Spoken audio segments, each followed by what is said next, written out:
Dumelang, Hujambo, Goeiedag, wherever you might be in the world, in South Africa.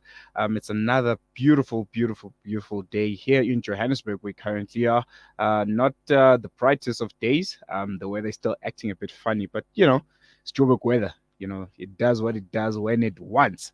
Thank you so much for having me in your company again. My name is Salailo Makwidire, and this is World Cup Talk where you will be joining me and a host of other panelists and journalists and experts who have their eyes fixed on the Qatar 2022 World Cup, where it'll be just me and them and you, our lovely audience, where we'll be just discussing football in simple language, in simple terms, in a language that you understand and that you relate to.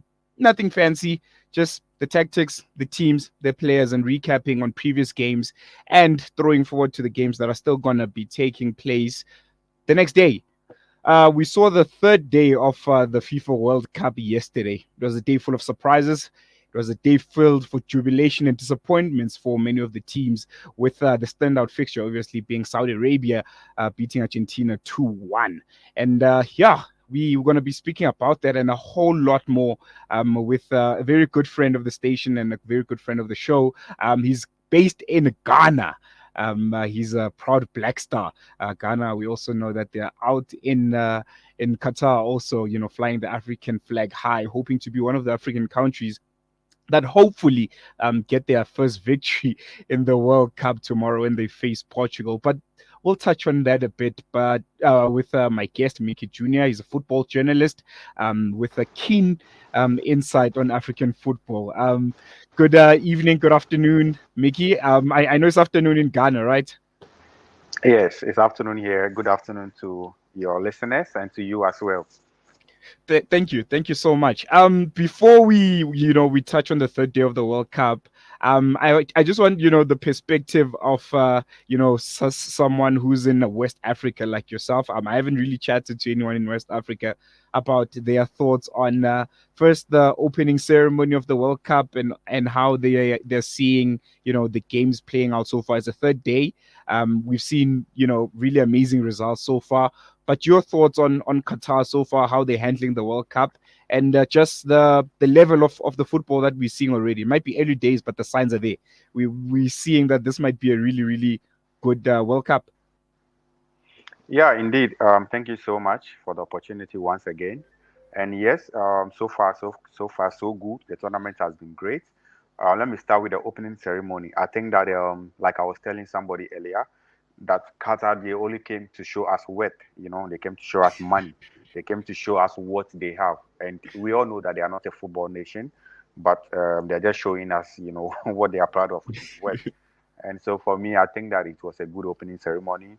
We all expect to see something different, something very different from the previous tournaments, and exactly what we witnessed. I think it's been great. I love the part where Morgan Freeman came in, with the guy who read the Quran and all that. So I think it's great. The euphoria is amazing. The feeling there I can see from people who are there at the tournament. So I think so far so good. Talk about Um, the yeah. football. I mean, so far we've witnessed day three, heading to day four, with games are already in action. I think it's been good. We have we have seen the first surprise of the tournament already, like you rightly mentioned. Saudi Arabia standing Argentina. So we hope, this is what we want to see as people who love football in general. We always don't expect the big names to dominate. Sometimes we expect the minnows to also come out with surprises. So for me, I think so far so good. I just want to just briefly touch on that Argentina team.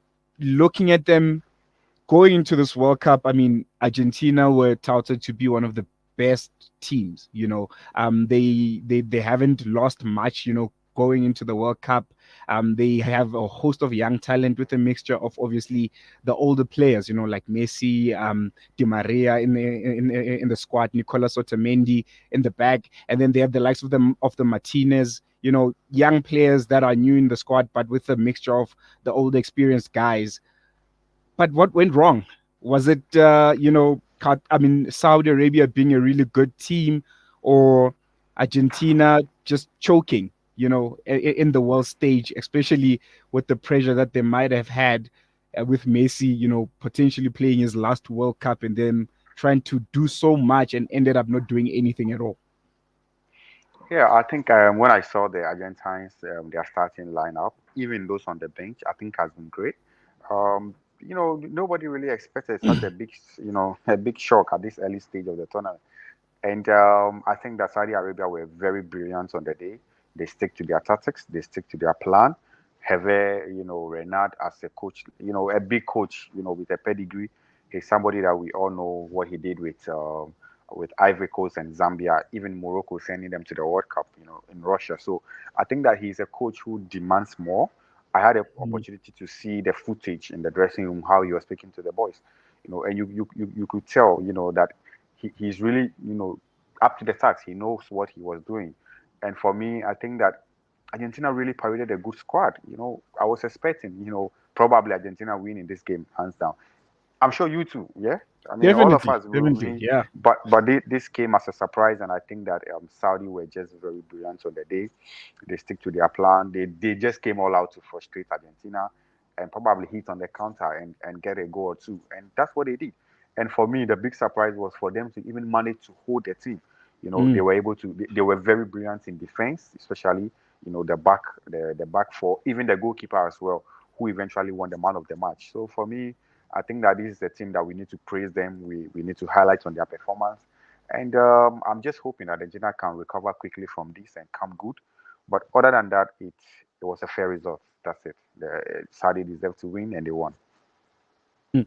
I wanted to just maybe just lastly, and then will just let it go. I know a lot of people who are sympathizers of Argentina, who support Argentina, don't want to talk about this. But in 2010 in the World Cup here in South Africa, Spain lost their first game. I'm not sure if it was Mhm. against Denmark, if I'm not mistaken, and then they went on to win the World Cup. Is it too early to write Argentina off? They still have some tough fixtures ahead of them, but they've already lost, what one would consider a 3 points guaranteed in the bag. So is there hope for them? Is it still early days, or it's the World Cup? You need to start going as early as possible and, just stamp your mark and your authority to say, we are not here to play, we're here to compete. And psychologically as well, we know how big of a tournament the World Cup is. So how will this loss play on the psychology of the Argentine players, and also looking at how they play? Is there hope? Can they go as far, as they did in 2014, where they reached the final in Brazil? Yeah, I mean, to start with, I think you are right. Spain lost their first game in South Africa. I was there at that tournament. I saw how brilliantly they played. They dominated, but they still lost. I think that maybe the same thing happened to Argentina yesterday, but it's early days yet. One thing that I can say is that surely Argentina are going to recover from this, but they still have some tough games to play. What really helped Argentina yesterday was the draw between Poland and then Mexico. If probably Lewandowski has scored that penalty for Poland, it Yeah. would have been a different scenario now where Argentina will have to work really, really work extra hard to make sure they come up with wins against Poland and probably Mexico. Mexico are a side they know very well. They are all from the same region, so they know each other so well. They know how they both Mm. play. So I think that we it's so early, like you said, to write off Argentina. They still have the quality in that squad. They have good players all over. Even the bench is equally strong as well. They have a good manager. They have the best player in the world, Messi. So I think that for me, they still have the chance to make it past the group stage. Only that they will need to work extra hard. That group is still open because with the win from Saudi Arabia, who knows? Who knows what will Mm. come up against when they play Poland and probably Mexico as well. So I think that it's still all to play for. Those two games are very dicey. Anything can happen. They will have to play Mexico on 26th, I think Saturday. Then Wednesday they Mhm. play their final game against Poland, and those games are still open because of the draw, from the Poland and Mexico game. So I think that Argentina have the quality. They still stand a chance of qualifying from the group stage. Mm. Speaking of quality, I just want us to throw forward to the defending champions, France. They came on against Australia yesterday, and I think it was just a show of force, a show of skill, a show of their fluidity and the depth that they have in the squad.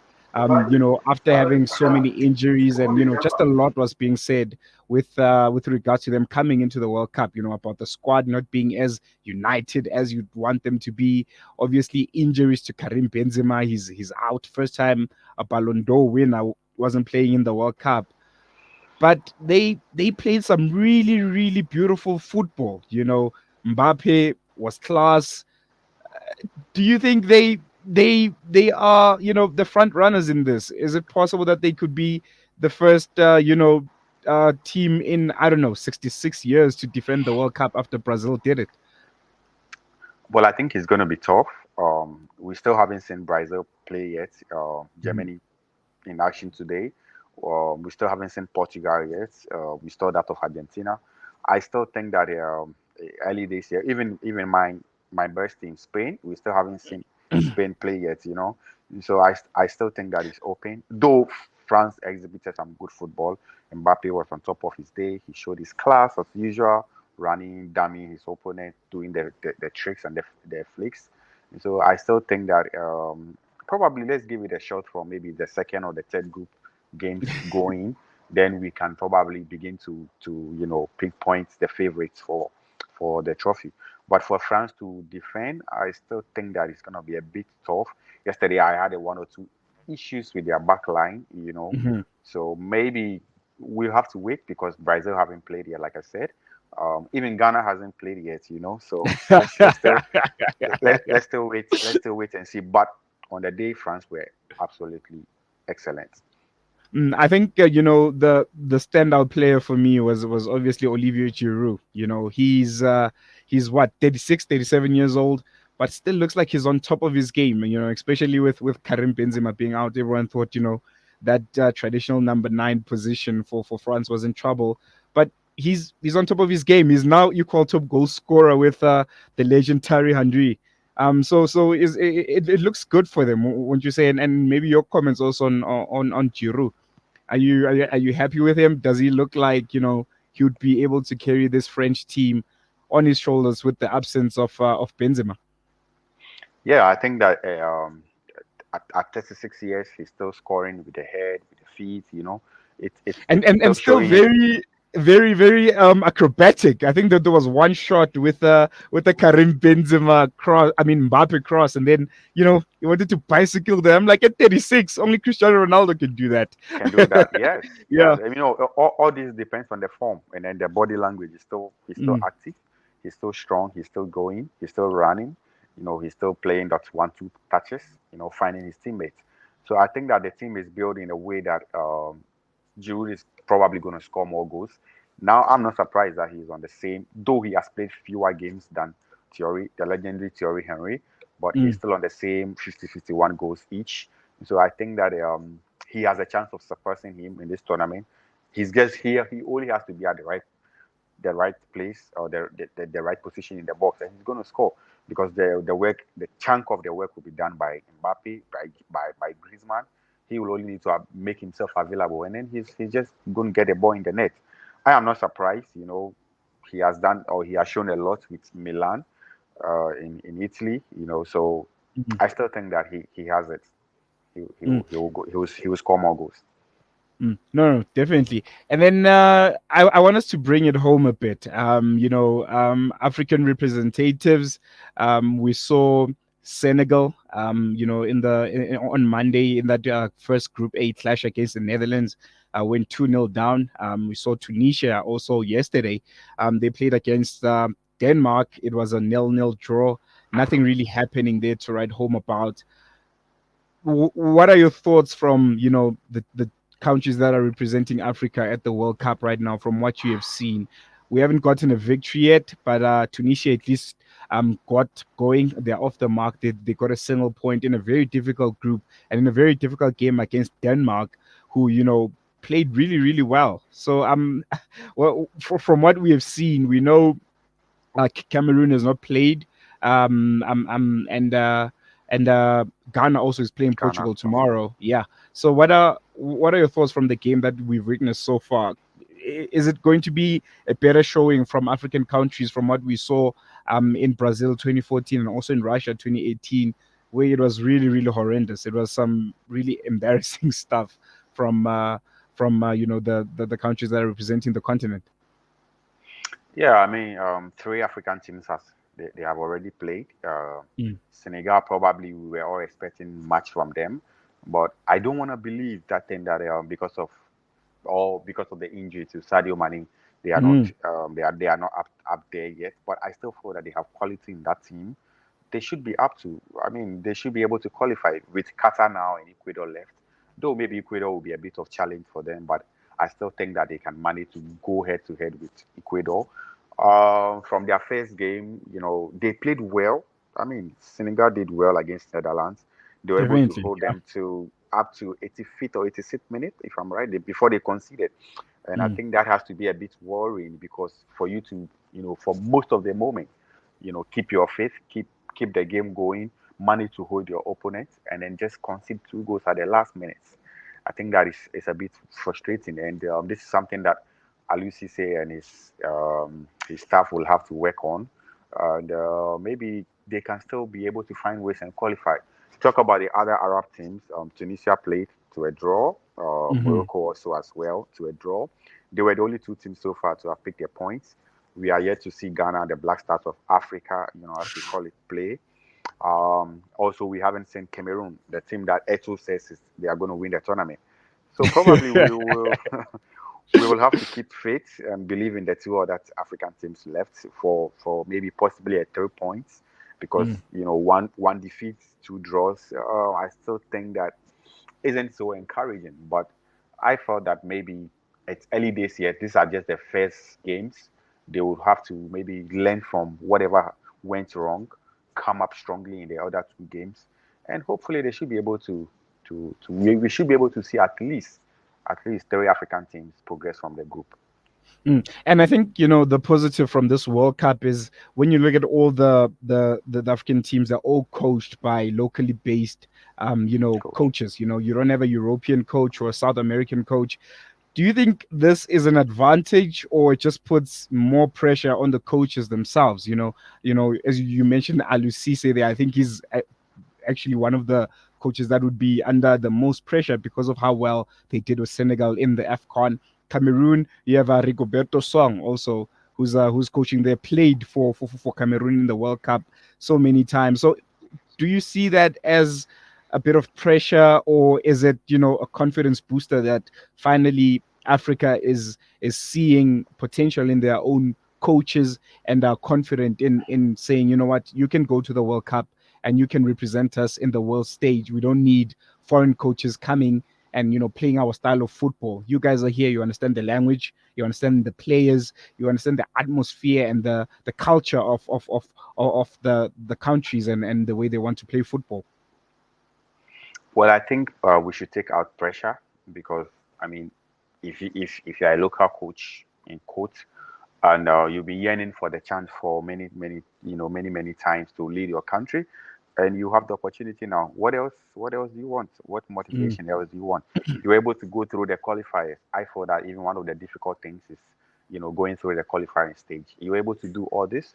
You are the biggest stage now where everybody has opportunity to see you, where you can show, you can prove to people that hey, African coaches also deserve to be at the top. They also deserve to handle their national teams, and you have the opportunity. What else is left? Just prove a point. And so I think that the pressure should be out. I am very confident in all of them.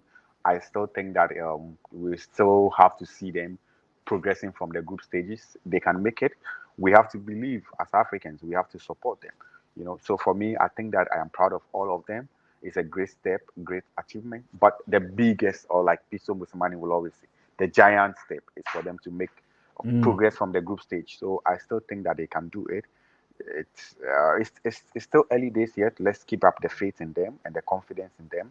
Give them all the support so that they can be able to do it. I used Mm. to say won the AFCON Yeah. with the Senegal team because of Mm. support. He got the love, the empathy to work, and he's doing it. They can do it, and we have to push them hard to qualify and to put Africa and even themselves on the map. Mm.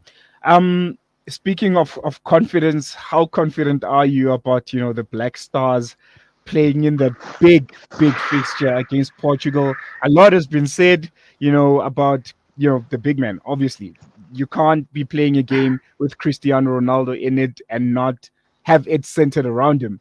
What happened with regards to his Manchester United exit? Um, Ghana itself, the team. Are you guys where you want to be in terms of preparation? What's your general thoughts about this game? Are you going confident, knowing that seemingly they're saying in the Portuguese team they're not as united as you want, largely because of Cristiano Ronaldo. His Manchester United teammates not really happy with him. This game, it's a scandal before the ball has even been kicked. There's a lot going on, and I think everyone back in Ghana is waiting with bated breath for it. But what's the general mood? What's the feeling? First in Ghana, and you personally, how you seeing this big crack over fixture? Yeah, I think Portugal versus Ghana is going to be a tough game, a very, very tough game. Portugal will want to repeat what happened at the last World Cup where they beat Ghana 2-1, with Mm, Asamoah, getting that goal for him to become Africa's all-time top scorer in the history of the World Cup. I think that Portugal are brimming on confidence.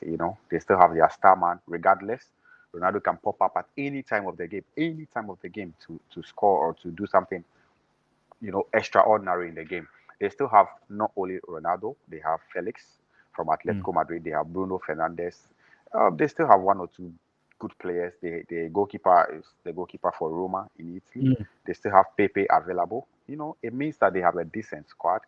I wouldn't want to say that they will probably depend only on Ronaldo, but or Ghana only doesn't have to focus on Ronaldo. We need to look at the other guys as well. Because if Ronaldo is not having his day, he can probably lay a pass for somebody to finish. And mm, that is where I think that we need to keep an extra eye on. Now to the Black Stars, beating Switzerland 2-0 in a final friendly before this game, obviously speaks volumes. It means that there are some basic things that we have worked on after that Brazil defeat. And it still means that the team is still good, probably. Otuado is a coach who hasn't seen it much at the top yet, but mm, coming from a Germany background, from a Dortmund background, where he has seen the system, he has seen how you know to keep the ball most at times. I think that we still have a good team. Though my only challenge now has to be the goalkeeping department. We lost our two best goalkeepers at the moment, Walcott, and of course Ofori in South yeah. Africa with You Pirates. you guys denied having the South African league having a player at the World Cup. You should have just you should have just felt the mood when it was announced that Ofori won't be making it to the World Cup. I don't know if it Yeah, I was mean, really injury or it was based on his performance, but the way he plays here in South Africa, the way he plays for Orlando Pirates, he was a talisman. I remember when Orlando Pirates qualified to play the final of the CAF Confed Cup. He was actually the man of the tournament for me, where he literally carried the whole Orlando Pirates squad to that final. But he's not in the squad, and as you said, number two goalkeeper also out. So it's looking not so confident in the goalkeeping department. But Ghana, if I'm not mistaken, has the youngest squad in this World Cup. Is that a good thing, or this is a big stage where experience, we all know, in the World Cup plays a really really big role. What are your thoughts on that? yeah, I think that we still have quality in that team. Mm, Probably, like I said earlier, the goalkeeping department is where I have a little bit of challenge. But I think that whoever get opportunity to be in the post need to really step up because I felt that even if Walcott wasn't that going to be available, probably we could have Ofori, who has been mm, very, very excellent for Pirates in South Africa. Even me, I was very sad. I yeah. had a conversation with him where I told him that, hey, man, I think that we are really going to miss you in this tournament, and it's a pity that you're not going to be there. And he was a bit down, but he says that he's confident in the current players that we sent to the tournament. They are also capable of proving a point. So I think that they need to step up, and maybe the defense will have a lot of work to do to cover up the goalkeeping. And I felt that maybe we can go with a three back if that's Mhm. going to be possible. Kill the midfield and then hope for maybe a two attack where we can get Inaki from Atletico Yeah. in Spain, and maybe add one of the little guys to him, or the experience are you to to support him. What So are I what think are that what are the thoughts and feelings about the two IU brothers? They've been with Ghana for a very, very long time. They've always been in the squad, no matter how they perform. Uh, I'm sensing that there's a love hate kind of relationship going on there. exactly, I think that that was exactly what I was looking for. It was Yeah, sometimes it's a bit love, sometimes it's a bit hate. The hate has to do with the little one, the Jordan Ayew, who Jordan, are he you? loves to Yeah. keep he loves to keep the ball mostly, and Mm, sometimes Ghanaians feel that there are times that you need to quickly release the ball, play together with the team, and that can change a lot. If you keep the ball so much, you may deny a player an opportunity of putting the ball at the back of the net, and that is what is the challenge with Jordan Ayew. But for Dede, sometimes he inspires the team. He's the leader. He's our captain. He's the one that he's been there most of the tournament with us. So he's seen it all at a global stage. We expect a lot from him. We expect him to step up because there is no euphoria. Let me say the key figures or the mm, senior players in their camp. So he has a lot to do. We still have confidence in him at this stage. I would want everybody to put back whatever issues that they have. Let's support the boys. Let's push them. Let's encourage them. Let's motivate them to go all out. And we should forget about the love hate thing. We have only one Black Stars of Africa, which is Ghana. Bagana Tomorrow, Bagana. Bagana Bagana, exactly, as we call exactly. them here in Where South Africa. yeah, I learned that name when I was there for the World Cup. Yeah, That's when yeah. I first heard that name. So I think that it's still possible. Ghana can do something. Let's let's just avoid a defeat against Portugal, and I think that we have a good chance. And in that Ghanaian team, for a lot of South Africans that might not know the players that well, who would you say is that one standout player that isn't really spoken about a lot, but everyone should take note of? It has to be Kudus Mohammed with Hmm. Ayas. He's been brilliant in the sorry, in the UEFA Champions League. I'm so, I'm so used to you, African you football, you want to so bring it yeah. bring it home. But I think that Kudus Mohammed is one that we all need to keep eyes on. He's had a good season with Ayas, where at some point in time he was linked away with a move to England and other countries. So I think Mm, that we need to keep eyes on Kudus. I'm just praying that he's gonna have a good day, as well as Thomas Partey. With Arsenal, mm. we all know what he can do in midfield. Brilliant He has a player, lot brilliant player. Yeah. he has a lot to do to stop those counter attacks breaks from the Portuguese. If the two of them can get their day, I'm just hoping that Inaki will be excellent in attack as well. He's somebody who is very pacey. So I'm just hoping that this team can really do something tomorrow against Portugal. Mm. Predictions? Very difficult, yeah.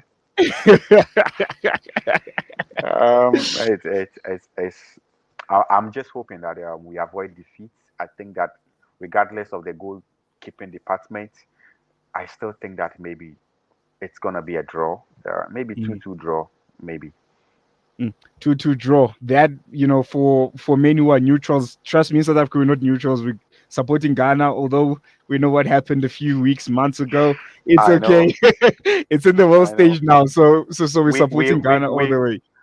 all of us have only one Africa, and Definitely, definitely. one thing I know about Africans is that maybe before or prior to tournaments, people have Mm, their sentiment. People have different feelings, and they say all kind of things. But once the tournament starts, everybody supports and love Africa. That I can mm, assure you. So mm. welcome South Africans, welcome Nigerians. Let's support the Black Stars of Africa. And tomorrow, I'm just praying that it's going to be a good day for the Black Stars. Hey, as South Africans, I can say I'm in. I can't speak for our Nigerian brothers, though. But I know, I before know. before I let you go, I know we haven't seen a lot from this tournament so far.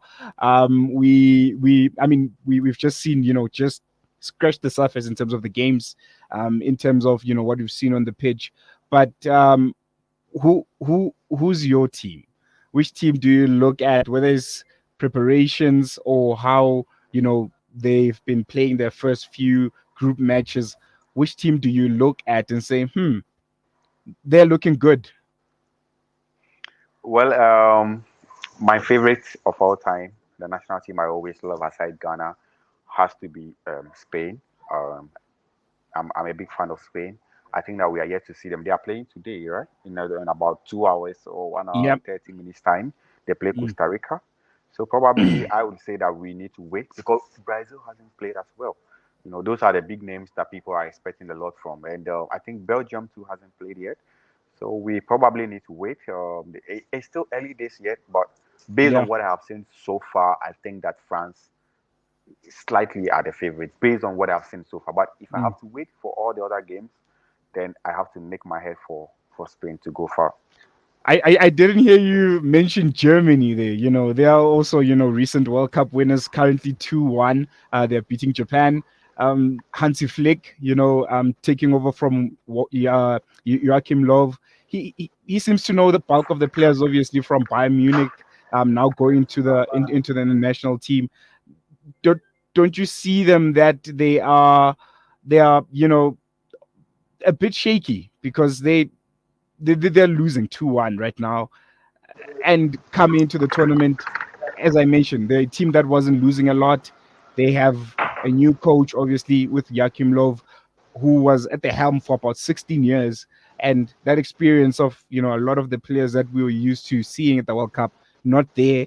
A new crop of players. What are your thoughts about Germany? Are they also going through a slump like how we see a lot of previous World Cup winners, go through after winning the World Cup, and then there's a 2 or 3 generation cycle that won't do that well until you find that one generation that becomes the golden generation to come back and reclaim the glory, so to say. Yeah, I think Germany. I am not really confident on Germany going far. I have to be very honest. Hmm. I think that they are losing now 2-1 to Yeah, Japan, if I'm right. Japan, yes. Yeah, so it's What's and happening with this World Cup, Mickey? What is happening? So many, and so many surprises. and even Germany have quality in their squad, even more than Japan. But I Big. think that maybe Joaquin Low, I don't know, but it has to be maybe something with the technical stuff because I Mm, feel that as what we used to know, where Germany have a lot of old players. yeah, But this time around, I think I'm seeing a lot of young guys, and they're still managing to definitely. lose against Japan. I think that is a big worry. But let's just hope that they can be able to go far. If not at that, I honestly don't see Germany making it past the quarterfinals. Wow. Wow. I think I must take a video clip of this. And when they win the World Cup, I send it to you and say, hey, what were you saying? But anyway, I'm going to let you go. If you can share your social media details, where can people find you, follow you, like, follow? You can share that with us. All right, thank you. On Twitter, it's Mickey Jr. underscore two, Mickey Jr. Mhm. underscore. On Instagram, where I think I have more than 120,000 followers now. Yep. Yeah, I should. I Ah, think dude. it's Yeah, Mickey Jr. underscore official. Mickey Jr. underscore official on Instagram and Facebook. Mickey Jr. African football journalist. Thank you so much, Mickey. All the best. Wishing you all the best on the game against Portugal. We'll be holding our thumbs down here in South Africa. And peace and love to Ghana. Thank you so much. I'm much grateful for the opportunity. You can have me anytime. Thank you. Thank you so much, Mickey. That was Mickey Jr., African football journalist based in Ghana. Confident that Ghana might get a point there against Portugal, predicting a 2-2 draw, which I hope we see. If we don't see that, definitely seeing Ghana win. I think African teams need to start getting points on the board. They don't have a reason not to. Week in, week out, the top of African players are playing the Champions League in the English Premier League, Ligue 1, Serie A, all the top leagues in the world. They're rubbing shoulders with these players. They're rubbing shoulders with the best in the world, and I don't see a reason why now when it comes to the World Cup, we don't do as great as we should. But hopefully, the Black Stars of Ghana will represent us all and well, especially with the Portuguese side, which I personally think are not in the right state of mind considering what's happening to their talisman, Cristiano Ronaldo. But we will see. If you're not watching the World Cup right now, quick update: Germany is actually losing to Japan 2-1. It's proving to become a really, really difficult tournament for what you might call the bigger teams. The score is currently 2-1. And I don't know. I don't know what's happening in this World Cup. It seems to be a World Cup of surprises. It seems to be, the World Cup of the little guys, as you might say, the teams that no one really pays attention to, but they're coming, and I think it's time for African teams to also step up. But from me, Olani in the board controlling, making us look and sound great as we're coming to you. We'll see you tomorrow on World Cup Talk, where I'll be hosting another journalist, another football expert who has his eyes fixed on the Qatar 2022 World Cup, which is coming so fast. The games are coming thick and quickly, and the results are mesmerizing. We're seeing beautiful goals. We're seeing, beautiful displays of football. And I think for Germany, tough luck. It's the 90th minute. Any moment now the rev might blow for full time. It's actually 90 plus 1, so that means 1 minute is added. So the German Mannschaft, they're going down to the Japanese. Yo, who would have thought at a whole World Cup?